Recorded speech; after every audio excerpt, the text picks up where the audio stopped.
Yeah, and at the moment, Antonio Felix da Costa in P2, currently doing a 32.4 versus James Allen on a 34.5, so approximately 2 seconds difference. Could of course be traffic, but if the cars behind him that have changed tyres are going 2 seconds a lap quicker, we could see them all merge together by the end of the stints. Yeah, and then you have to start crunching the numbers and thinking, right, we can do around 10 laps a stint, and so 10 laps, and we're losing 2 laps per, we're losing 2 seconds per lap, so that's 20 seconds in total, but actually it takes us a little bit longer to change the tyres. It's around 24 seconds, so it's not much in it. No.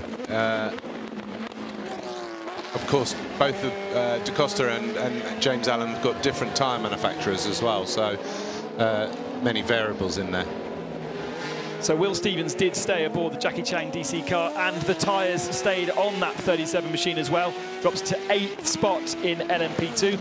Just a reminder, 2.8 seconds separates our leaders. The Toyota 8 ahead of the Toyota 7, and they have about 90 second advantage over Bruno Senna in the 1 Rebellion, and they are 1 minute ahead of their sister car. Nat Berton is in the 4th place machine with Baikoles, and Tom Dillman sitting in 5th position. Good to have all 5 of our LMP1 runners running cleanly at the moment, although the Baikoles is one lap down already, and then you get to the first of the LMP2 cars. In GT Pro, Miguel Bonilla leads in the Aston Martin, in the Corsa, from Maxime Martin in the Aston Martin by just 2.3 seconds. Alejandro Pierguidi in 3rd, and Marco Sorensen in 4th position.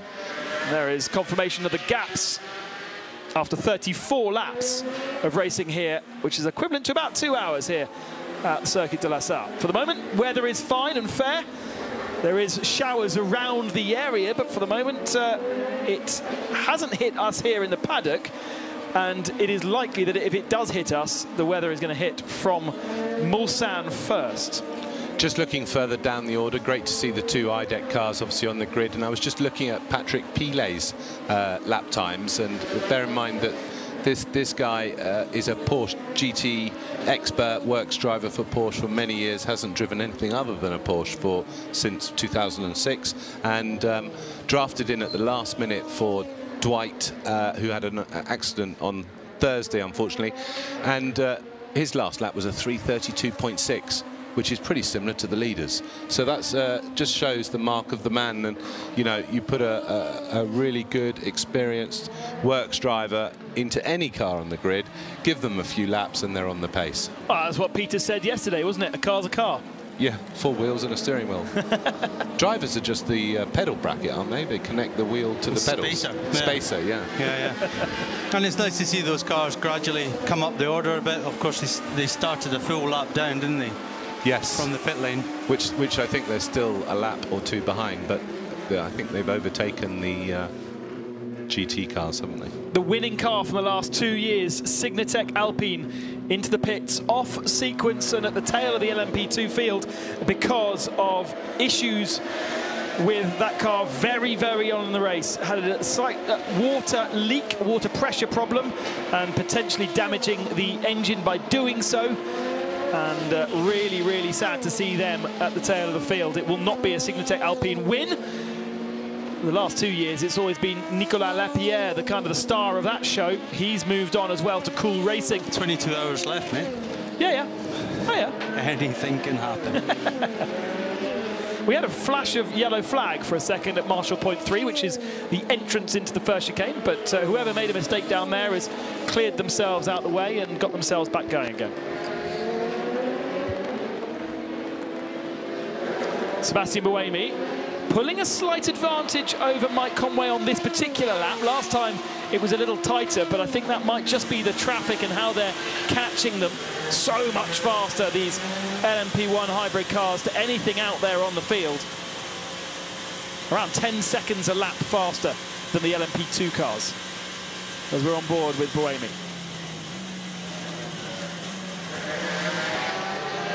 We observed last night how close Mike Conway looked to the steering wheel, but actually Buemi looks pretty close to the steering wheel as well. And when we saw the Toyota hybrid machine of the future driving a lap around the circuit a little bit earlier on, Alex Wurz was in the car, and such was his frame. His helmet was hanging over the roof. I'm not sure they build cars for tall people at Toyota, and even a small person like Mike Conway seems to be very crammed in the cockpit. Buemi, I think, could be on his in-lap here. If not, then he's going to do one more, whereas Conway's only done 3 laps, so that's the old fuel difference is quite a bit between those 2 cars. So from Conway's point of view, it's nice that he's so close because he will inherit the lead again. Yeah, and that offset has been forced onto them by a puncture that they had on lap 14 of the race. So yeah, Buemi into the pits this time, scheduled stop, 11 lap stint. And there then, the number 7 of Mike Conway, re-inheriting the lead again. It is really advantage number 7 at the moment. They have had less of the issues, that one puncture for the moment separating the 2 cars, but as we just said, we're only 2 hours in, plenty of things can happen. A faultless run at Le Mans is rare, that is for sure. So the mechanics just checking all the radiator ducts, brake ducts, one guy cleaning the screen, one guy changing the water bottle, and the other guy is doing the fueling. A little bit of heat coming out the front right brake, I presume, there. It'll soon clear once they get going again, but perhaps a concern. So quad stint then for Buemi, stays in the car. So a quad stint these days in one of these is 2 hours, though, isn't it? No, we're past the 2-hour mark, aren't we? So 2 and... 2.5. 2.5, yeah. Yeah. 2.5, yeah. Yeah. There's Mike sitting on top of the wheel. He really does, doesn't he? So that has got a really big head. If somebody drew that for me, I'd say, no, you've got your proportions out of the way. I think you've got the helmet too big. Now, what happens when he gets a snap of oversteer and your hands are that close? It's yeah, strange feeling. Yeah.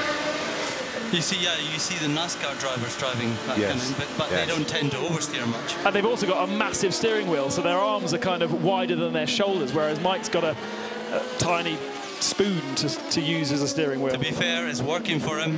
Quick lad. He's, he's no complaints. Back in the lead of the race. And this is the stint where he could, if he has a good stint, actually make it into the pits and back out again before Buemi passes and stay in the lead of the race. So, looking at Romain Rusinov in the 26 LMP2 car in 6th position right now. His teammate, or not teammate, G-Drive Racing by Algarve. 2 different teams running those 2 G-Drive Racing cars. Nick Tandy in the pits. Now, is that a scheduled stop? It's his 5th stop. That seems not quite right there. We just have a look. Have a look at your strategy computer. But also out the pit lane, Paul Lafarge. That, I think, is his first lap in the car since his crash, no? No, he ran in the warm-up. Yes, the 16 car, Nick Tandy. So no, that's a short stint again, 7 laps. So that car hasn't completed a full stint on any stints yet. So it's done like a 7 and an 8, a 6, a 6 and a 7. That sounds like a fuel pickup problem to me. Or they're really unlucky and they're getting punches each stint, but I doubt that. Not when we're 5 stops for the lead. in. Ferrari versus Aston Martin, and Aston Martin now ahead with Maxime Martin. When we started this stint, they came out together, but it has taken a while to get up to speed for Maxime Martin. The gap was up to about 4 seconds, but now the Aston Martin has found its pace. He took 2 seconds out of him, Molina, in the last lap. Yes, yeah, it was a slow lap for Molina on the last lap.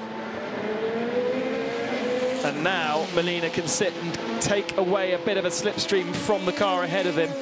Those 2 about 6 seconds to the good over Alejandro Puig, who's 3rd in Pro right now in the 2nd Ferrari. And he has a decent advantage over Marco Sorensen in the Dane train, sitting 4th in class. As we've said before, concern for Porsches. Down 5th and 7th in the GT Pro class right now, although we did report a puncture for the 92 car. I mean, let's be honest, they're nowhere. One's nearly a minute behind and the other one's nearly 40 seconds behind after a couple of hours of racing. This is great to see the Aston and the Ferrari fighting here for the lead, but we're used to seeing 6 or 8 GT cars in a line at this point of the race. So we can see the third place car just back there in the background. He's also running quicker. A further, what, 3/4 of a second quicker than the fastest GT Pro in front of him. So we want them to keep fighting, and then hopefully he catches up to make it a 3-way battle. Then it's game on. Why, I'm not quite sure why the 95 Dane Train Aston is some 20-odd seconds back. Where something happened to them? I'm not sure either. Let me just check. Check that computer. Sophia Flörsch in the number 50, the all-red machine, ahead of Memo Rojas in the Dragon Speed 21. That's the battle for 12th position. And for the moment, they are somehow leading the Bicolets through the Porsche curves. You would expect an LMP1 car to be significantly faster through here than the LMP2 cars, but Tom Dillman finding it tricky to get past those guys right now. Let's go down to Alex, who's been checking in at G-Drive Racing by Algarve. It can't do a full stint, Alex. No, they can't. They've got an issue with the fuel collector on car 16. And that means, as you quite rightly said, they can't do a full stint on fuel. So you have a collector, which is the collector is inside the fuel tank. So you've got your bag tank, which sits just behind the driver, carbon Kevlar chassis, obviously with a carbon fiber, a Kevlar bag tank. And then inside the tank is the fuel collector, which is where the fuel lines to the engine collect the fuel from the tank. And it's not very big. It varies from sort of 1 to 2 to 4 litres, depends what you can change it, actually, the size of it. And they're obviously having a problem with the fuel going from the tank into the collector, and that's why they're unable to do the full stint. And could be many reasons for that. Could be... Hang on, team radio. Change of plan, we will box this lap. Change of plan, we will box this lap. Due to the other car coming in, we'll box this lap. There you go, change of plan due to congestion in pit lane. So Memo Rojas having to come in a lap early, is that, Peter, on the strategy computer? Due to the fact that the other one has to come in right now. Presumably it has done its full stint, the other one being Hendrik Hedman in the 27 car. I'll just check that. So going back to that fuel, I think that's probably surge. It's probably when the car is under load in pulling 2, 3, 4G in the corners, it's not picking up all the fuel. So as the tank goes down and you get to your last sort of 20, 30 litres, they're unable to pick it up. But that doesn't sound like something that can be It's not a quick fix, no. And also, it's not something that you can fix whilst continually going round. So are they just going to do 6-lap stints for the rest of the race? That's all they seem to be able to do right now. They might be coming up, teams quite often have to come up with a plan of how are we going to tackle this, because it's a big job. In the passenger's footwell part of the car, there's like a hatch, a little sort of porthole hatch. Because it's a fuel tank, it's obviously got quite a few bolts on it, and you've got to unbolt all of that. Then there's an access panel into the tank, and then they've got to access the collector. Well, that's not a 2-minute job, because bear in mind, they don't actually know what the problem is until they get to it. Maybe wait for a safety car or something like Yes. that to perhaps have the opportunity to not lose so many laps. Well, not just a safety car. I think it has to be a considerable accident where there's, you know, considerable barrier repairs, and then they know, okay, we've got a good 20 or 25 minutes. And that means the cars are going round in 10 minutes instead of 3 minutes 30, buys them some time. So confirmation from what we heard that Hendrik Hedman in the 27 Dragon Speed car into pit lane, and therefore, well, actually, I thought we were saying, Memo, you need to come in now, but actually, Hedman has come in before. Let's now head over to Jotosport. Antonio Felix da Costa on the radio. P2 right now, 15 seconds behind James Allen. 2 more laps after this one. You good on the left front? Yeah, Roger.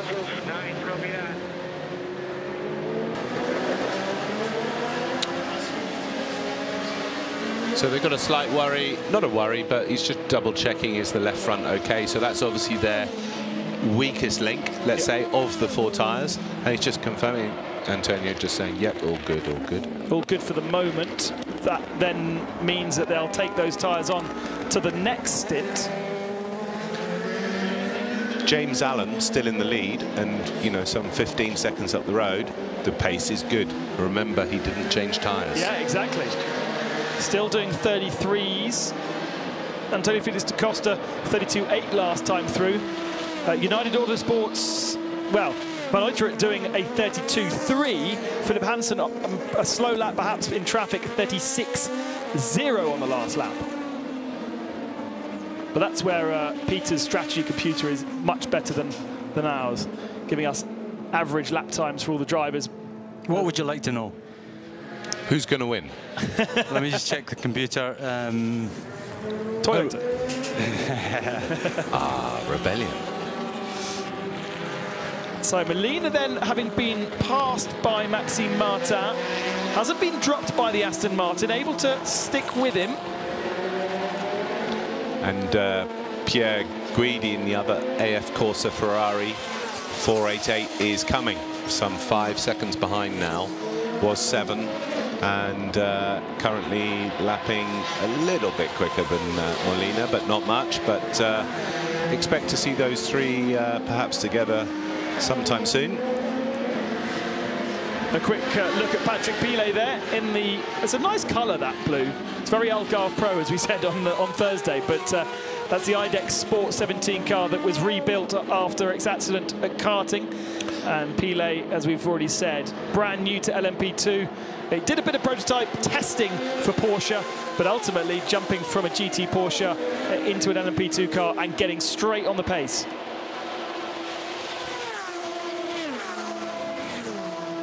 There is Pierre Guidi in 3rd position. He has an advantage of 16 seconds over Marco Sorensen in the 95 Aston Martin. And as you say, he is faster than the 2 cars ahead. His, where is he? Oh, my computer's moved. I'm sure I read somewhere that, here it is. Yes, he's half a second on average faster than the 2 ahead of him. Yeah, that's about right, because he was 7.5, he's now 5.6, so he's eking away over the last 4 laps. Bit of traffic there. Also quite nice to sometimes run on your own. You can just focus on your own race. Because you're not battling with another driver, you tend to look after your tyres a little bit better as a driver. You're just focusing on being smooth and consistent. You've only got to worry about the LMP cars overtaking you. And, you know, sometimes when you're in that battle with another car, you're really pushing the boundaries a little bit. So also probably good for tyre wear for Pierre Guidi. So if he can get those 2 AM cars out of the way when he gets to them nice and cleanly, then he will gain some time, because I think both the Aston and that Ferrari there were held up. The Inter-Europol competition LMP2 car getting through that traffic. René Binder aboard that kind of pale yellow-green thing, getting through all of the GT cars. Here is the 91 car. Richard Lietz is just half a second behind Jeffrey Siegel in the WeatherTech machine. Gives you an indication of how far back they are on the battle for GT Pro honours, with the lead cars down in the Porsche chicane by now. And Porsche cars. Siegel getting past one of the AM Ferraris. Can the Porsche do that before? Yes, before the braking zone into Indianapolis. So the battle continues. The pursuit continues. Of course, we could see the tide swing when the rain comes with the Porsche. Yeah. And it is very much a when the rain comes. We don't know when the rain's coming, but it's not really an if. We'd be incredibly lucky if we get rain-free throughout the whole of this race. There is rain all around us. Friends 2 hours to the south and friends 2 hours to the west, all having very, very bad days in France. But here at the moment, actually, the sun's just come out in our commentary box. We're going to have actually might get a very, very sexy sunset if that sun is able to catch a few of the clouds that are still hanging around. That's what the cameramen want, the photographers we want. will see those photographers come back to that tyre wall and line up to take that picture for sure. Because they missed out on Thursday night. They were lining up a beautiful, clear sundown. It was falling just behind the start finishing straight, and all the photographers were there ready to capture the picture. And by the time the session had started and the cars had got round to the Ford chicane, unfortunately the sun had gone down. Still very orangey light, September light, adding a different feel and mood to this 88th running of the Le Mans 24 Hours, the second time it's being run in September. So Richard Leeds gradually closing up to the back of that WeatherTech car. Jeffrey Siegel at the wheel. And that's a fight for what, sixth and seventh place in GT Pro. With Oliver Platt in 8th position in GT Pro in the Rizzi competition Ferrari. That actually is only about 4 seconds behind this little group. They've kind of fallen back a bit because, as we saw before the last stop, both of the Porsches seem to be, you know, in the last two places, the 7th and 8th. But then the kind of Porsches jumped up again. But as you say, Jamie, Porsche are renowned for being fairly good in the wet weather.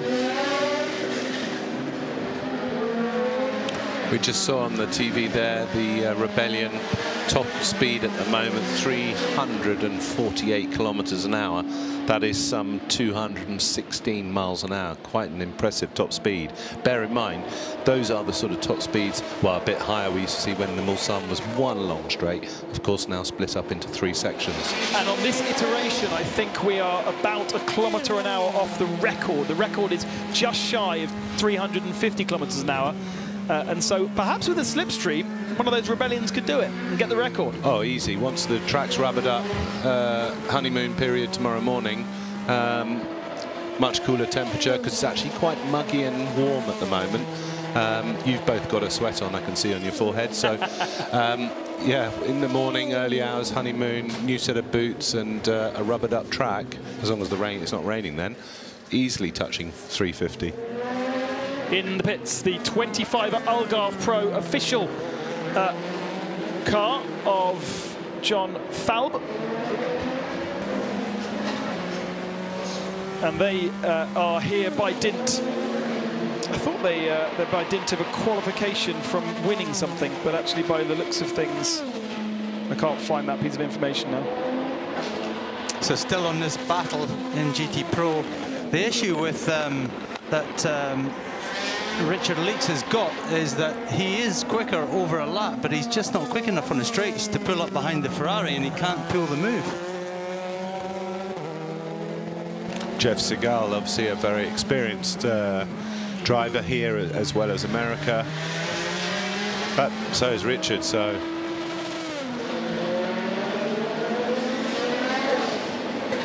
there's a little BOP change overnight. Apparently the Porsche had an enlarged fuel tank by slightly. 1 litre. Yeah, so the wet weather, that could come in. That could mean that they could do one more lap. If we had a long wet period during the night, it could mean the difference between, say, 14, 15 laps to 16 laps before needing to pit. A pit stop change for the LMP2 category leader, James Allen, jumping out of that car finally. And let's see who he hands over to. That, of course, will change things in that category as we have a look at United Autosports. That is the 22 machine. And there is G-Drive with Roman Rusanov. So all of our top 3 LMP2 cars getting serviced right now. And don't think we'll see Phil Hansen get out of the 22, but I think we will expect to see James Allen swap to one of his teammates in the 39 machine. Vincent Capelliere or Charles Milesi are his 2 options. And it's Vincent Capelliere who is now aboard the Graf machine. Tell you what, that's a good stint from James Allen. You know, he's got some pretty good company around him. Will Stevens, XF1, Da Costa, Formula E champion. Who else was there? Verne was up there at one Verne point. and Albuquerque. Alex Brundle. Alex Brundle. These guys have all been around. They know what they're doing. They're bloody quick. And hats off to James Allen. He's done a good opening stint. Have we seen anybody else in that 37 car yet? Has Will Stevens been in that car since the beginning of the race? I feel like he has. Yes, Yeah. yes. So, But he's slightly out of sync, isn't he? So he must be due for a stop again. Mind you, yeah, he's due for a stop fairly soon. well, you got the computer. Yeah, let me check. I'm not as advanced as Alan McNish in these matters. He's getting used to it.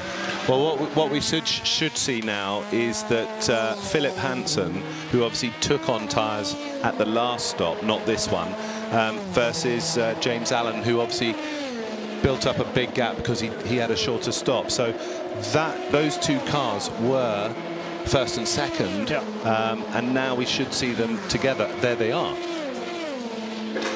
Or is it the other United car? It's the 32 car.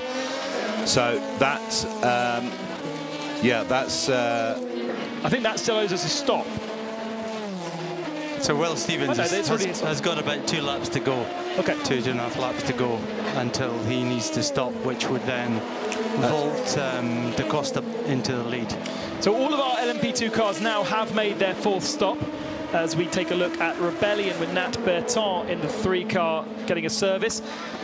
And it leaves Will Stevens in the lead of the category under 37, ahead of Antonio Felix da Costa in the Jota 38 car. Big gaps between the two of them right now, with United in 3rd position and Graf, by dint of doing a full service on that 39 car, now in 4th, ahead of Phil Hansen in 5th in the United Autosports. And Rusinov stayed aboard the G-Drive car in 6th spot. Back on board the Porsche with a LMP2 car between him and his target, the WeatherTech Ferrari, and 6th position. Oh, and will he get it a little bit compromised? It was okay. And those are our LMP2 leaders coming through that little battle right now.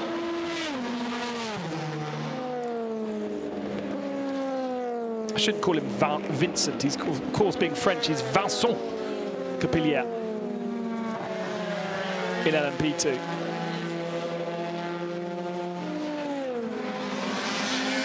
So just 2 cars completely stopped, and we think both fully out of this race right now. Thomas Preening was caught out in a shunt at the first corner in the 88 Dempsey Proton machine, and rear-ended the car into the barrier, and obviously too much damage to the rear end to be able to continue. Eric Maris had a very strange kind of fall off the track at the S's, through the gravel, and then stopped when he could have rejoined on the circuit. He is also still shown as stopped and out of the race. All other cars at the moment are still running, 57 of our 59. Rebellion So, number Bruno 1 is in the pits, and it is Bruno out of the car. Is that Norman Nato getting in? It's Mr. Menendez. Gustavo, yeah.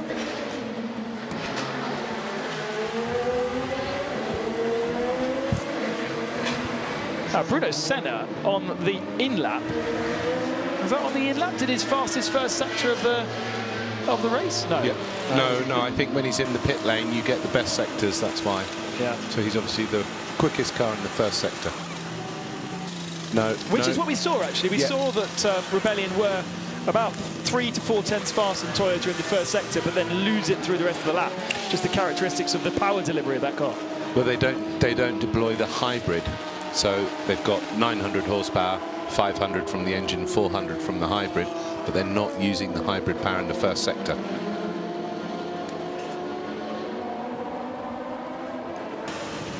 Waiting for this car to owe it a pit stop, and in comes Mike Conway. Now, we would expect him to be jumping out the car now, having done his quad stint. So it will be interesting to see when this car leaves the pits whether it retains the lead or whether it falls behind the number 8 car again. The gap was just under a minute as he came into the pit, so I think it would be close, but I would expect 7 to fall just behind 8. And Conway jumps out. Kobayashi is the man who's jumping aboard. That was a tasty stint from Conway, wasn't it? Opening stint. Yeah, very good. I think solid job. As you'd have come to expect from Mike. He did get held up on that in lap though. You see, with the Porsche, he had to go around it. He wanted to pull the move early in the Porsche cars, but thought against that then and had to go around the outside. Cost him a good 2 to 3 seconds, I would have thought. So there is the 8 car coming across the line. Now, I suppose if this is a full service for Mike Conway, yes, he will definitely fall behind because it's going to be a slightly longer stop than we're used to seeing from Toyota with the double stinting. But he's done tyres as well and driver change, Yeah, so exactly. that was a longer stop than normal. So on the next stop for the number 8 car, they will have that situation. Yeah.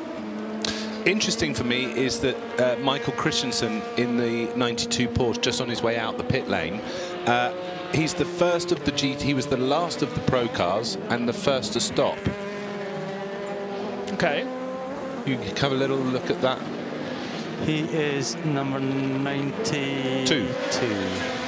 Black and white flag for 75 for abusing track limits. We're getting that quite a bit. We've seen quite a few cars cutting the Ford chicane, and also on the second chicane I've seen a few cars do it. Eduardo Freitas just giving them a little warning. If they do it again, of course they will receive a penalty at their next stop. Yeah, and they have been stringent and strong with that throughout the whole of our free practice sessions so far. And so expect those penalties to accumulate throughout the race. In the dark hours, less penalties because it's harder for the judges of fact to see exactly where the cars are. But in the daylight hours, for sure. So with Michael Christensen, yeah, the Porsche obviously decided to... Oh no, he had a puncture. That's why. He did 10 laps, had a puncture, came in to So he's out of 14. sync. So he's done a full stint of 14 laps and must have just pitted. Fastest lap of the race so far, Bruno Senna with a 3:19.28.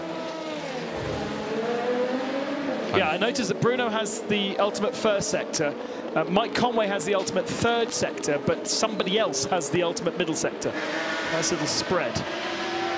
Very wide on the exit to Mulsanne corner, that P2 car. For the moment, it's kind of settling down. If you look through the timing screens, the closest battle that we have right now is actually Sophia Flörsch. She's sitting in 13th position, just behind Roberto Lacorte. And that, I mean, a battle for 12th spot, but only half a second separating those two right now.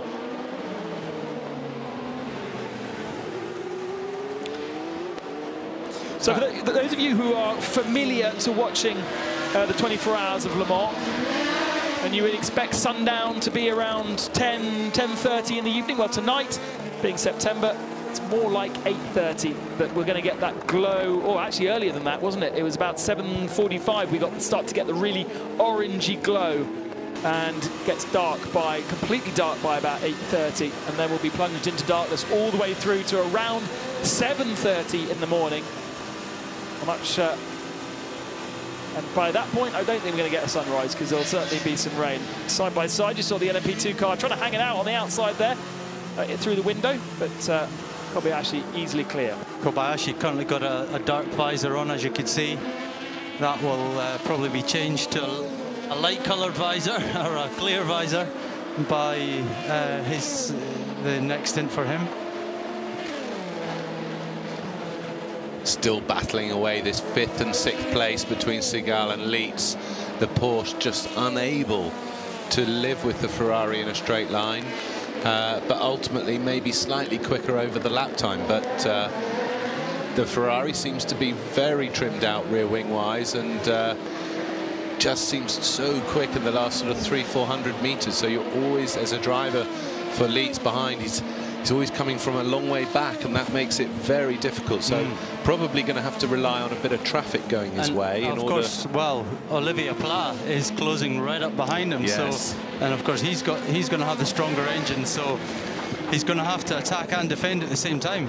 Fastest lap, I think, for LMP2, just done by Ben Hanley, handy little driver, and in the Dragon Speed car, 31.72. He's one of the pros in that car.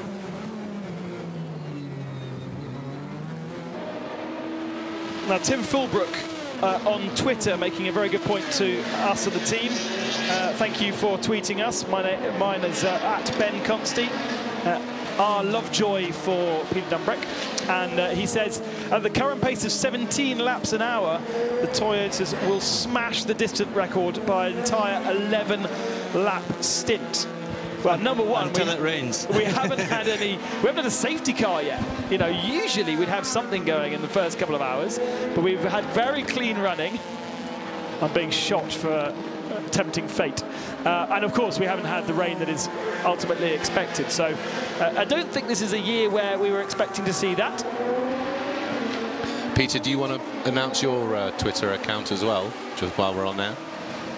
Yes, it's Lovejoy. Lovejoy. Don't go on very often, though, do you? Pierre Guidi with a black and white flag, about the 10th driver so far to receive a black and white flag. These boys are being pretty naughty with track limits at this stage of the race anyway. Eduardo is not taking any prisoners, is he? No, and that's good. We saw in qualifying, what was it, almost a dozen laps being eliminated in our hyperpole just for track limits. Yeah. So Leitz in the pit lane. This is one of the chances he's obviously got to make a move on that 71 cars by being quicker in the pit. And all these cars, slightly different fill times. You can see the fuel man on the front of the Porsche. Obviously, the Porsche is a rear-engine car, so fuel filler at the front. You can see the tyre guys on the left, one with the wheel, one with the gun.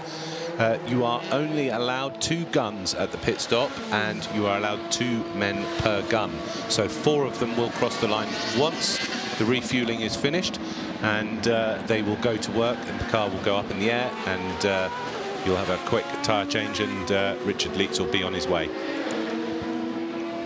And they actually going to change just the left side tyres on that car. As you mentioned with the LMP2 category, the left front taking the worst of it. Well, they feel like they can get away with the right-hand tyres doing another stint, but the left's not. So they did that before, and they're going to try that again.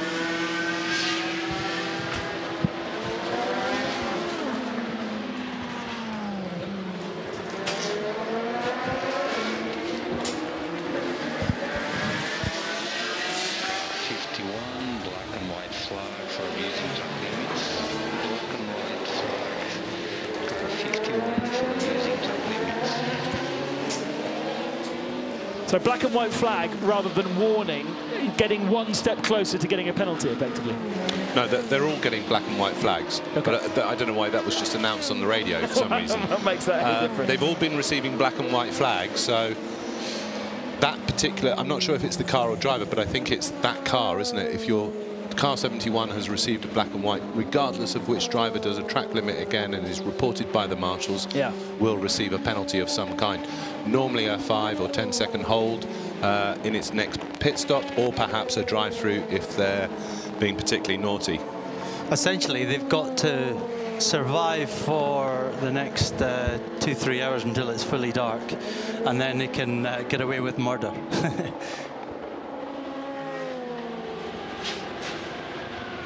Now, do we ever get to the bottom of the problem for Racing Team Netherlands? I know there'll be plenty of Dutch fans, and they were very early pitters with an engine temperature issue early doors. Seems to whatever that problem was has been solved. Fritz van Aert is in the car, 22nd position for them, but the early stop in stop 6 and lap 7 for Guido van der Garde with a temperature issue. They may well have fixed that. So we're watching Olivier Pla gradually pulling back Jeff Segal. He was quite a few seconds behind with a Porsche in between. The Porsche pitted, and now Pla, I'm going to have a look and see how many laps when their pit stops are coming. Well, sort of the 4 of them have pitted. Some of the Maxime Martin is in the pits. Another black and white flag for car 98, Paul Della Lana, for abusing track limits. They're coming thick and fast now. These guys need to start being a bit more careful. But yeah, I think in another lap or two we'll see how the current GT Pro all unfold. But I think the Aston will still be in the lead. And so Pla has actually gone to the pits this lap, and this is the final lap for Jeff Segal before his pit stop.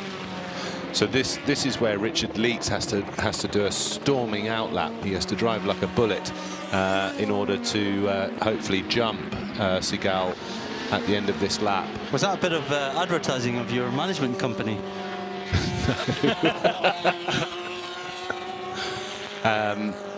Toyota 18 seconds apart now, but of course the lead car has got a stop to make. So in theory, Kobayashi is really the true leader of the race.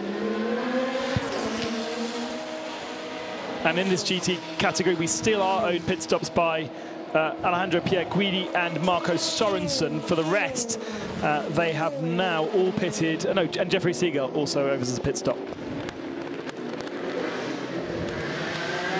So the Porsches are not even able to pit as late as the Aston Martins and Ferraris, even though, and then they're slightly off sequence, I think, because of the puncture, which has pushed that 92 car off sequence. But ultimately, for the moment, in these conditions, not looking fantastic for Porsche.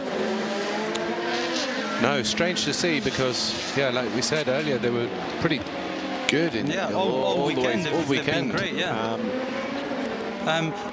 Would it be possible, I mean, this is just off the top of my head, so they've got a slightly larger fuel tank now.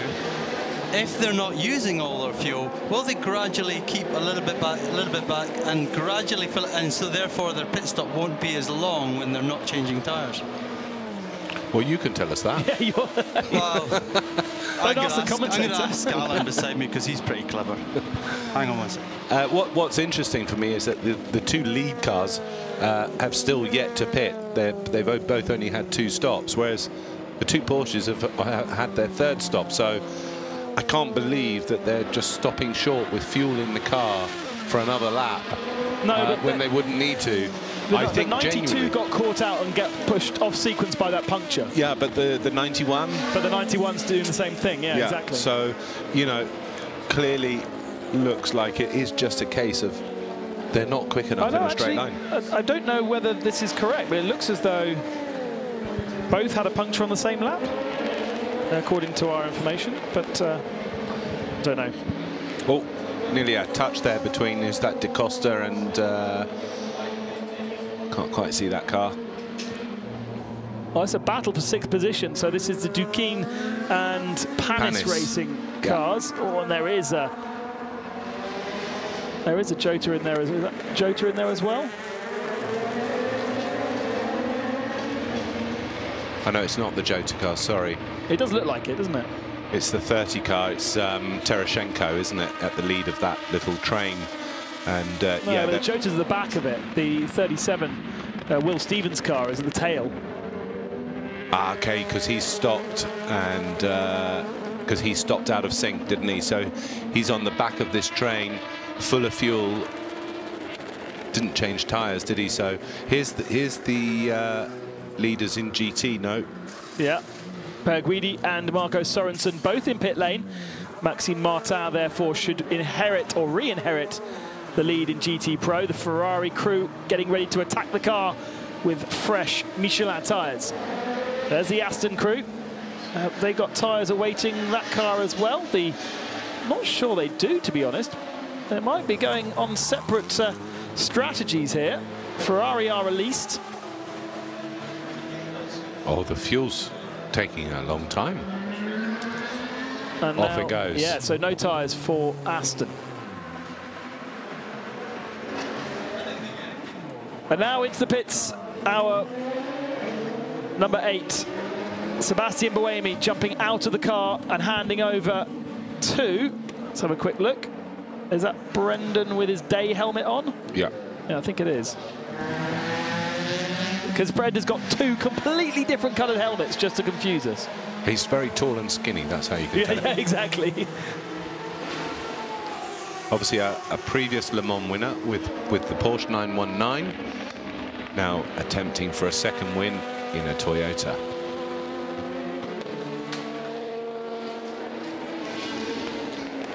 Yeah, man has had a really kind of up and down, tricky career with things that have gone to plan for him, and then things like his Formula 1 career really that haven't gone, and his Formula E career, you know, disappearing out of Dragon without really any explanation before the final rounds in Berlin, and just kind of a little odd, really. He was Red Bulled. Well, he was Red Bulled with the whole Toro Rosso thing, even though he wasn't a Red Bull driver initially. He was a Red Bull driver initially, then he got thrown out of the program, then he got brought back into the program for Toro Rosso, and then he got thrown out of that program second time. Before it even ended. Before it even ended. And then he found a home at Porsche, and I think he was well looked after there. They got the best out of him, and he proved that he was a good driver by winning the race, obviously, in Le Mans. And unfortunately, the Porsche program was finished, and Toyota needed a replacement for the Fernando Alonso car coming out.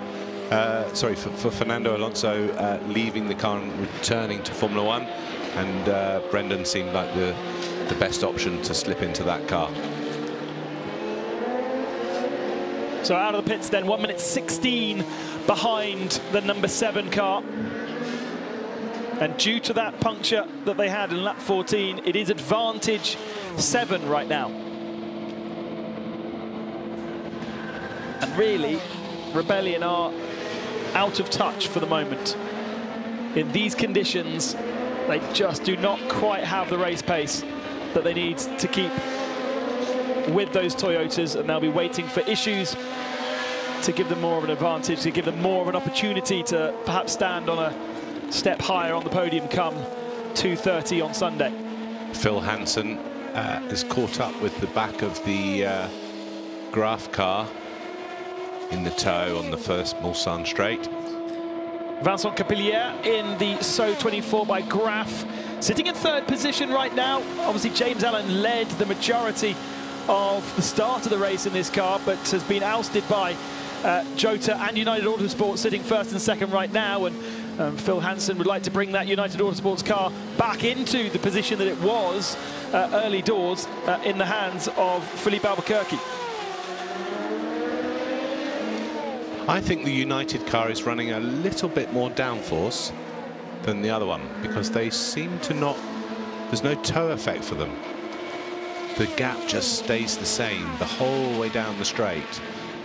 So I think they're just running a tiny little bit more rear wing, and makes it difficult to pass. Slightly newer tyres for Capillier. Double stinting on the tyres that Phil Hansen has, and they've got a car coming up behind them. Didn't quite see who that was. That's going to perhaps slightly disrupt that little battle. As we switch to Antonio Felix da Costa, who has, oh yeah, Job van Uiteren. 6 tenths. Yeah, that's really getting close now, isn't it? Yeah, they've all come together. He's lost 3 seconds on the last lap, Antonio Felix da Costa. So what's going on in that car, as we hear from Phil Hansen?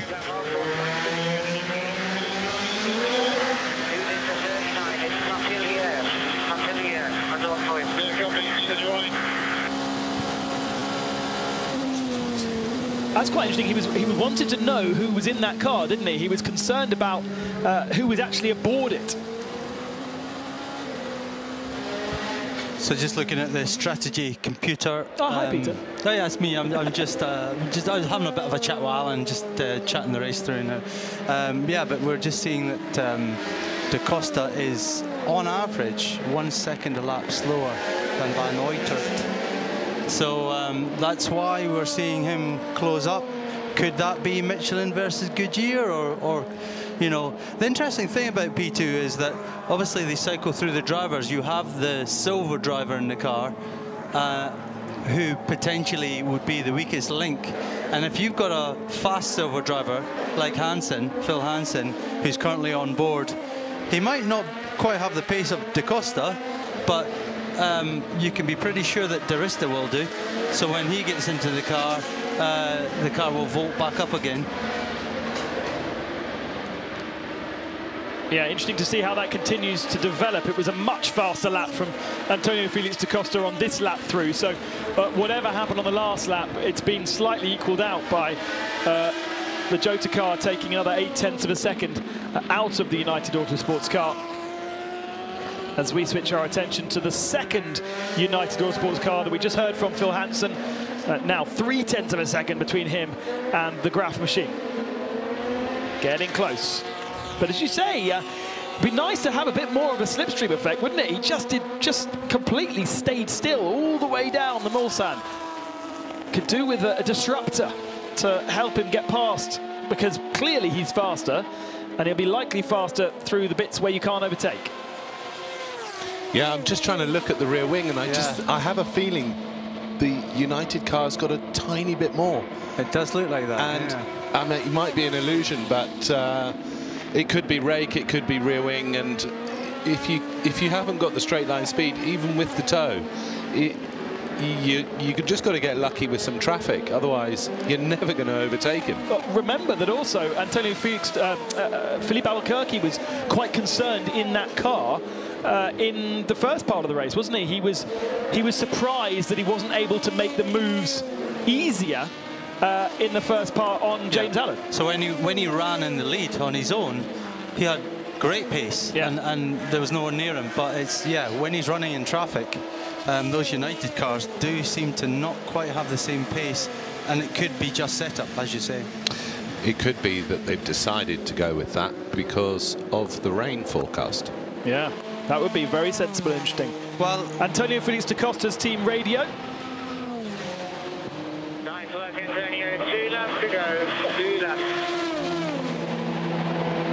Okay, 2 laps to go before he is in the pits. And this is the second stint on these tyres, I think. Yes, it is. So maybe those Goodyears can't quite get to the end in the optimum condition that they need to. The rain, I'm just looking at my weather app, and the rain I had earlier is sort of disappeared, and we're not having any rain now until tomorrow morning. It's all over the place, isn't it, that radar? There's, as I say, there is rain in the area, it's just not quite hitting us yet. Oh, but Alan's app says the opposite. Yeah. So, but it's changed quite a few times, hasn't it, over the last sort of few, since yesterday evening. So I don't think they actually know. That means they just sort of keep changing their mind. I'm seeing 72% chance at about sort of midnight, 1 in the morning. Very unlucky there for the 32 United Autosports, just getting the Ferrari in between them and Antonio Felix da Costa, and look how that gives the advantage back to Jota. Look at the space between the two cars. He only followed that Ferrari, that GTM car, for 2 corners, but suddenly from a 0.3 second gap, we go up to a 1.6 second gap, just thanks to catching the traffic at the wrong time. There you are, you see on the screens now, so they're both on medium tyres. Antonio Felix da Costa on 27, and the 27's a third stint, isn't it? 10, yes. Yeah, that's a third stint on those tyres. And the United car behind on 17, so 1 stint apart. This sort of battle, there's a battle for first and second and a battle for third and fourth. How far apart are those 2 battles? 19 seconds, is it? No, 17 seconds. Yeah. But it's a United Autosport car behind another similar chassis vehicle. Oh, and that's a puncture rear left, or something missing off the rear left of the remaining Dempsey Proton car. There's 2 others, isn't there? Now, is that the 99 on Vutakorn in Thrapafa? No, Martin challenged me and I bailed on it. I think it may be, and he's just come out the pits. So maybe a rear left wheel not necessarily bolted on correctly. There's nothing on our timing screens that suggest that there's a car running slowly. Who's driving that Dempsey car? I don't know, Jamie, you tell us. He was actually, Martin was reading an article, a translated article, said he is proudly the most unpronounceable driver at the Le Mans 24 Hours ever. But he's just probably known as Wutterkorn.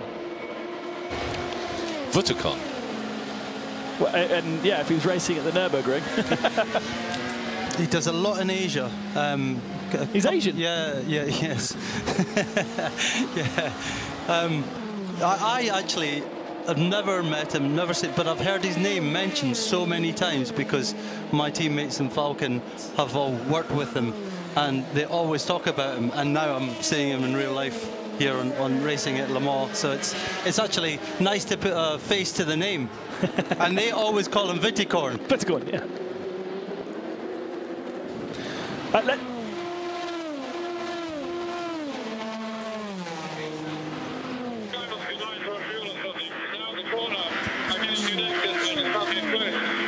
Okay, copy. 2 more laps. Anyone make out what he said? I think he's basically saying, I just can't get past, I'm quicker, I'm catching him, and then I can't get by. Fuel problems in the corners and pickup problems. Okay, well, he's at the end of his stint. He's got 2 more laps to go. Now, let's go down to Alex Le Guy, who has got updates on the number 4 car that is slipping down the order. Baikolles with an issue in the pits.